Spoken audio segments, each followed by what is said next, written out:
ನಮಸ್ತೆ Karnataka freedom TV ಅಪ್ಡೇಟ್ಸ್ಗೆ ಸ್ವಾಗತ. ನಾನು ನಿಮ್ಮ ತ್ರಿಷಾ ರಮೇಶ್. ನಾವೆಲ್ಲರೂ ಎಲ್ಲಿದ್ದೀವಿ, ಎಲ್ಲಿ ವಾಸ ಮಾಡ್ತಾ ಇದೀವಿ, ನಾವು ಕರ್ನಾಟಕದಲ್ಲೇ ಇದೀವ, ಕನ್ನಡ ಮಾತಾಡ್ಬೇಕು ಅಲ್ವಾ? ಈ ಪ್ರಶ್ನೆ ನಾನು ಯಾಕೆ ಕೇಳ್ತಾ ಇದ್ದೀನಿ ಗೊತ್ತಾ? ನಿನ್ನೆ ಒಂದು ಘಟನೆ ನಡೆಯುತ್ತೆ.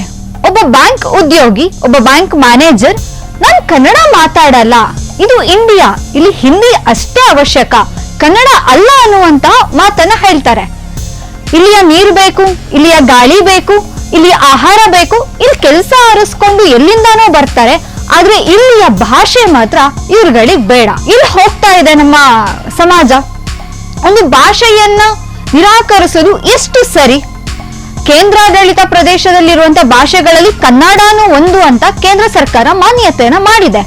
ಹಾಗಿದ್ದ ಮೇಲೆ ನಮ್ಮ ಸಂವಿಧಾನದಲ್ಲೂ ಕೂಡ ಕನ್ನಡ ಒಂದು ಭಾಷೆ ಅಂತ ಆದ್ಮೇಲೆ ಕನ್ನಡ ಭಾಷೆಯನ್ನ ಮಾತಾಡಲು ಯಾಕೆ ನಿರಾಕರಿಸ್ತಾ ಇದ್ದಾರೆ? ಇವರೆಲ್ಲಿಂದಾನೂ ಬರ್ತಾರೆ. ಇವರ ಹಿಂದಿಯ ಅಥವಾ ಅಲ್ಲಿಯ ಪೌರ ಭಾಷೆಗಳು, ಅಲ್ಲಿಯ ಲೋಕಲ್ ಭಾಷೆಗಳು ನಮಗ್ ಗೊತ್ತಿರಲ್ಲ. ನಮಗ್ ಗೊತ್ತಿರೋದು ಕನ್ನಡಿಗರಿಗೆ ಕನ್ನಡ ಮಾತ್ರ. ನಾವು ವಿದ್ಯಾವಂತರಾಗಿ ಇಂಗ್ಲಿಷ್ ಮಾತಾಡ್ಬೋದು, ಹಿಂದಿಯನ್ನ ಮಾತಾಡ್ಬೋದು. ಆದ್ರೆ ನಮ್ ಅಪ್ಪ ಅಮ್ಮ ಅಜ್ಜ ಅಜ್ಜಿ ಇವರೆಲ್ರಿಗೂ ಬರುತ್ತಾ? ಹಳ್ಳಿಯಲ್ಲಿ ಬದುಕೋರಂತರಿಗೆ ಎಲ್ರಿಗೂ ಎಲ್ಲಾ ಭಾಷೆಗಳು ಬರುತ್ತಾ? ಇಲ್ಲ, ಬರೋದು ಒಂದೇ ಭಾಷೆ, ಕನ್ನಡ ಭಾಷೆ. ಅದನ್ನ ಕೂಡ ಇಲ್ಲಿಗೆ ಉದ್ಯೋಗ ಮಾಡೋಕೆ ಅಂತ ಬರೋರು ಕನ್ನಡ ಭಾಷೆಯನ್ನ ಮಾತಾಡಲು ನಿರಾಕರಿಸ್ತಾ ಇದ್ದಾರೆ. ಕಾರಣ ಏನು? ಇವ್ರು ಓದಿದ್ದಾರೆ, ವಿದ್ಯಾವಂತರು. ಹಾಗಾದ್ರೆ ಹಿರಿಯರ ಜೊತೆ ಹೇಗ್ ನಡ್ಕೋಬೇಕು? ಅದು ಅಲ್ಲದೆ ಆ ಉದ್ಯೋಗ ಏನ್ ಮಾಡಿದ್ದಾರೆ ಅಂದ್ರೆ, ನಾನ್ ಕನ್ನಡ ಮಾತಾಡಲ್ಲ, ಇದು ಇಂಡಿಯಾ, ಇಲ್ಲಿ ಹಿಂದಿ ಅಷ್ಟೇ ಅವಶ್ಯಕತೆ ಅನ್ನುವಂಥದ್ದನ್ನ ವಿಡಿಯೋ ಮಾಡಿಕೊಂಡು ಎಲ್ಲ ಕಡೆ ಹರಿಬಿಟ್ಟಿದ್ದಾರೆ.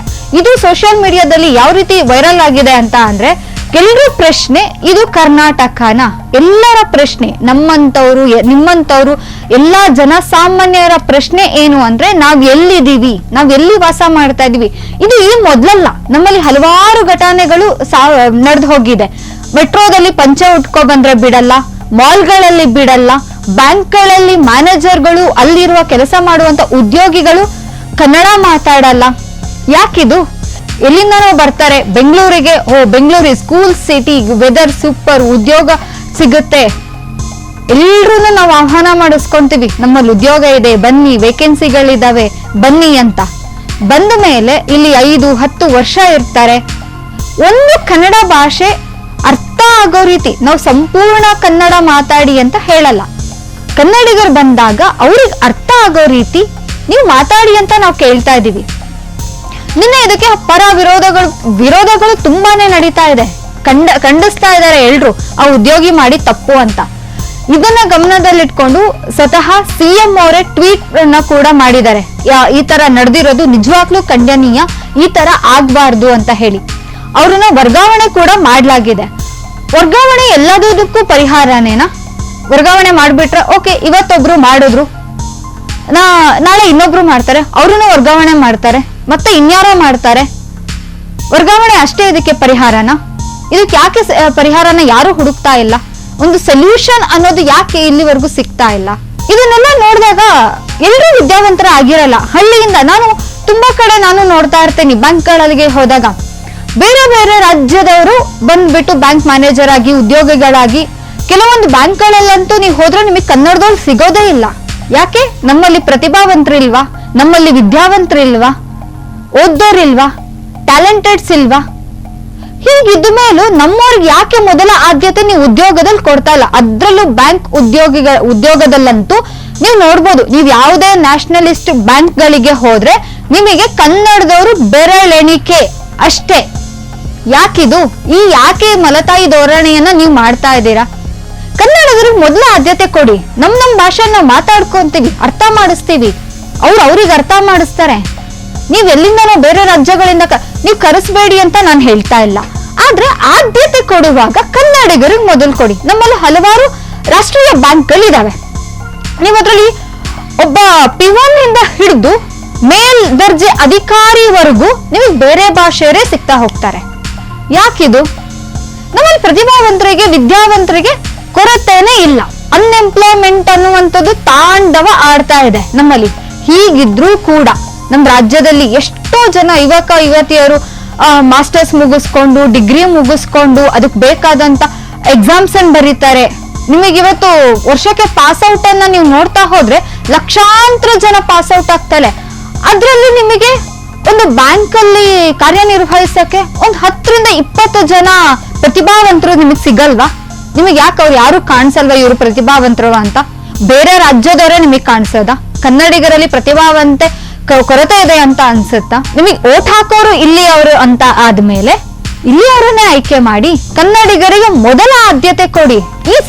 ಈ ವರ್ಗಾವಣೆ ಮಾಡಿದ ತಕ್ಷಣ ನಿಮಗೆ ಈ ಪ್ರಾಬ್ಲಮ್ ಸಾಲ್ವ್ ಔಟ್ ಆಯ್ತು ಅಂತಲ್ಲ, ಮುಂದೆ ಇನ್ನೊಬ್ರು ಬರ್ತಾರೆ ಇನ್ನೊಂದ್-2 ತಿಂಗಳು ಆದ್ಮೇಲೆ. ಸರಿ, ಮೆಟ್ರೋದಲ್ಲಿ ರೈತನನ್ನ ಬಿಡ್ಲಿಲ್ಲ, ಏನ್ ಮಾಡುದ್ರಿ? ಎಲ್ಲಾ ಕಡೆ ವಿರೋಧಗಳು ಬಂತು, ಹೋರಾಟಗಳು ನಡೀತು. ಇನ್ನು 1 ವರ್ಷ ಬಿಟ್ಟು ಮತ್ತೆ ಅದೇ ಘಟನೆ ನಡೆಯಲ್ಲ ಅನ್ನೋದೇನ್ ಗ್ಯಾರಂಟಿ? ವಾಲಲ್ಲಿ ಬಿಡ್ಲಿಲ್ಲ, ಪಂಚೆ ಹುಟ್ಟೋರಿಗೆ ಸ್ಟ್ರೈಕ್ ಮಾಡಿದ್ರು, ಎಲ್ಲಾ ಮಾಡಿದ್ರು. ಇನ್ನೊಂದ್ ವರ್ಷ ಬಿಟ್ಟು ಇನ್ಯಾವುದೋ ಹೊಸ ಮಾಲ್ ಬರುತ್ತೆ, ಆ ಘಟನೆ ನಡೆಯುತ್ತೆ. ಇವತ್ತು ಅಷ್ಟೇ, ನಿನ್ನೆ ಆ ಉದ್ಯೋಗಿಯನ್ನ ನೀವು ವರ್ಗಾವಣೆ ಮಾಡಿದ್ದೀರಾ. ವರ್ಗಾವಣೆ ಮಾಡಿದ ತಕ್ಷಣ ಪರಿಹಾರ ಮುಗೀತಾ? ಸಮಸ್ಯೆಗೆ ಪರಿಹಾರ ಸಿಕ್ತಾ? ಇನ್ನೊಂದು 6 ತಿಂಗಳು, ಇವತ್ತು ಬೆಂಗಳೂರಲ್ಲಿ ಆಗಿದೆ, ಇನ್ನೊಂದು ಸ್ವಲ್ಪ ದಿನ ಬಿಟ್ಟರೆ ಬೇರೆ ರಾಜ್ಯದಲ್ಲಿ ಆಗುತ್ತೆ, ಬೇರೆ ಜಿಲ್ಲೆಗಳಲ್ಲಾಗುತ್ತೆ.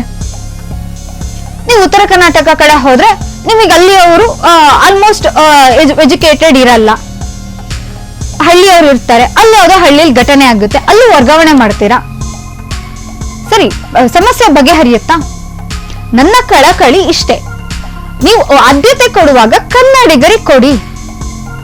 ಪ್ರತಿಭಾವಂತರು ನಮ್ಮಲ್ಲಿ ಹುಡುಕ್ತಾ ಹೋದ್ರೆ ನಿಮ್ಗೆ ಮನೆಗೊಬ್ರು ಸಿಗ್ತಾರೆ. ನಮ್ಮಲ್ಲಿ ವಿದ್ಯಾವಂತರಿಗೆ ಕೊರತೆ ಇಲ್ಲ, ಪ್ರತಿಭಾವಂತರಿಗೆ ಕೊರತೆ ಇಲ್ಲ. ಆದ್ರೆ ಆದ್ಯತೆಗಳನ್ನ ಕೊಡುವಾಗ ನೀವೇ ಬೇಡ, ನೀವು ಅಲ್ಲಿ ಇಲ್ಲಿ ಮಾಧ್ಯಮಗಳ ಮೂಲಕ ನೋಡಿ ಅಥವಾ ಸೋಷಿಯಲ್ ಮೀಡಿಯಾ ಮೂಲಕ ನೋಡಿ ವರ್ಗಾವಣೆ ಮಾಡೋದು ಇದು ಯಾವುದು ಬೇಡ. ನೀವೇ ಒಂದ್ಸಲ ಹೋಗಿ ಒಂದು ಕ್ರಾಸ್ ಚೆಕ್ ಅಂತ ಮಾಡಿ, ಬ್ಯಾಂಕ್ಗಳಲ್ಲಿ ಯಾವ್ಯಾವ ರೀತಿ ಧೋರಣೆಗಳು ನಡೆಯುತ್ತೆ, ಯಾವ ತರ ನಡ್ಸ್ಕೊಂತಾರೆ ಅಂತ. ಇದು ಒಬ್ಬ ನಾಗರಿಕತನಿಗೆ ಆಗಿರುವಂತಹ ಕಥೆ ಅಲ್ಲ, ಒಬ್ಬ ವ್ಯಕ್ತಿಗಾಗಿರುವ ಕಥೆ ಅಲ್ಲ. ಪ್ರತಿನಿತ್ಯ ಸಾವಿರಾರು ಜನಕ್ಕೆ ಈ ರೀತಿ ಅವಮಾನಗಳಾಗುತ್ತೆ. ಅವರಿಗೆ ನಮ್ಮ ಭಾಷೆ ಅರ್ಥ ಆಗಲ್ಲ, ಅವ್ರ ಭಾಷೆ ನಮಗ್ ಅರ್ಥ ಆಗಲ್ಲ. ಅವ್ರೇನೋ ಹೇಳ್ತಾರೆ, ನಾವೇನೋ ಕೇಳಿಸ್ಕೊಂಡ್ ಬರ್ತೀವಿ.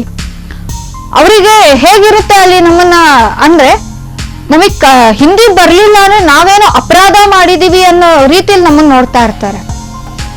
ಈ ಧೋರಣೆ ಯಾಕೆ? ಇದು ನಮ್ ನೆಲ, ಇದು ನಮ್ ಜಲ, ಇಲ್ಲಿರೋರ್ ನಾವು ಜೀವನ ಪರ್ಯಂತ ಇಲ್ಲೇ ಹುಟ್ಟಿದೀವಿ, ಇಲ್ಲೇ ಸಾಯ್ತೀವಿ ಕನ್ನಡ ನೆಲದಲ್ಲಿ. ನಾವೆಲ್ಲೇ ಸತ್ರು ಕೂಡ ಇಲ್ಲೇ ತಂದು ಮಣ್ಣು ಮಾಡೋದು ನಮ್ಮನ್ನ ಕನ್ನಡಿಗರು ಅಂತ, ಕರ್ನಾಟಕದವ್ರು ಇವರು ಅಂತ.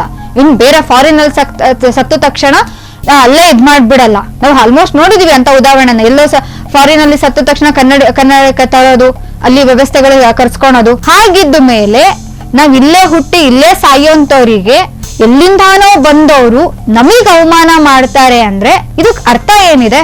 ನಾನು ಎಲ್ಲರಲ್ಲೂ ಕೇಳ್ಕೊಳೋದಿಷ್ಟೇ, ಸರ್ಕಾರಕ್ಕೆ ಈ ಮೂಲಕ ಮನವಿ ಏನ್ ಮಾಡ್ತಾ ಇದ್ದೀನಿ ಅಂದ್ರೆ, ದಯವಿಟ್ಟು ಆರಿಸುವಾಗ ಆ ರಾಜ್ಯದವರಿಗೆ ಪ್ರಾಶಸ್ತ್ಯವನ್ನ ಕೊಡಿ, ಆದ್ಯತೆಯನ್ನ ಆ ರಾಜ್ಯದವರಿಗೆ ಮೊದಲು ಕೊಡಿ. ಯಾಕೆ ಅಂದ್ರೆ, ನೀವು ರಾಷ್ಟ್ರೀಯ ಬ್ಯಾಂಕ್ಗಳಿರ್ಬೋದು ಅಥವಾ ನಿಮ್ದು ಅಲ್ಲಿ ಹೈಯರ್ ಆಫೀಸ್ ಕಡೆಯಿಂದಾನೇ ಬರ್ಬೋದು. ಆದ್ರೆ ಇಂಟರ್ವ್ಯೂ ಮಾಡುವಾಗ ಅಥವಾ ಇನ್ನೇನೋ ಎಕ್ಸಾಮ್ ನಡೆಸುವಾಗ ದಯವಿಟ್ಟು ಕನ್ನಡಿಗರಿಗೆ ಅವ್ರಿಗೆ ಪ್ಲೇಸ್ಮೆಂಟ್ ಆದಾಗ ಕರ್ನಾಟಕಕ್ಕೆ ಕೊಡಿ. ಇನ್ನೆಲ್ಲೋ ಪ್ರೊಫೆಷನ್ ಪೀರಿಯಡ್ ಮುಗಿಸ್ಕೊಂಡು ಆಮೇಲೆ ಇಲ್ಲಿ ಕರ್ಸಿ ಏನ್ ಪ್ರಯೋಜನ? ಪ್ರೊಫೆಷನ್ ಪೀರಿಯಡ್ ಅಂತ ನೀವೇನೋ 5 ವರ್ಷ ಹಾಕ್ಬಿಡ್ತೀರಾ. ಆದ್ರೆ ಆ 5 ವರ್ಷ ಅವರ ಧೋರಣೆಗಳನ್ನ, ಅವರು ಮಾಡುವಂತ ಅವಮಾನಗಳನ್ನ ಸಹಿಸ್ಕೊಂಡಿರ್ಬೇಕಾದವರು ಸಾಮಾನ್ಯ ವ್ಯಕ್ತಿಗಳು, ನೀವುಗಳಲ್ಲ. ಇಲ್ಲಿ ಯಾವುದೇ ಅಧಿಕಾರಿಗಳಾಗ್ಲಿ, ಯಾವುದೇ ಹೈ ಅಧಿಕಾರಿಗಳು, ಮೇಲ್ದರ್ಜೆ ಅಧಿಕಾರಿಗಳು ಇವ್ರು ಯಾರು ಸಹಿಸ್ಕೊಳಲ್ಲ. ಸಹಿಸ್ಕೊಳೋದು ಸಾಮಾನ್ಯ ವರ್ಗದ ಜನಕ್ಕೆ ಅವಮಾನ ಆಗ್ತಿದೆ. ಸಾಮಾನ್ಯ ವರ್ಗದವರಿಗೆ, ಸಾಮಾನ್ಯ ವ್ಯಕ್ತಿಗಳಿಗೆ ಅವಮಾನ ಆಗ್ತಾ ಇರೋದು. ದಯವಿಟ್ಟು ಇನ್ ಮುಂದೆ ಏನ್ ಹೇಳ್ತೀನಿ ಅಂದ್ರೆ, ದಯವಿಟ್ಟು ಇದನ್ನ ಆದ್ಯತೆ ಕೊಡುವಾಗ ಕನ್ನಡಿಗರಿಗೆ ಮೊದಲು ಆದ್ಯತೆ ಕೊಡಿ.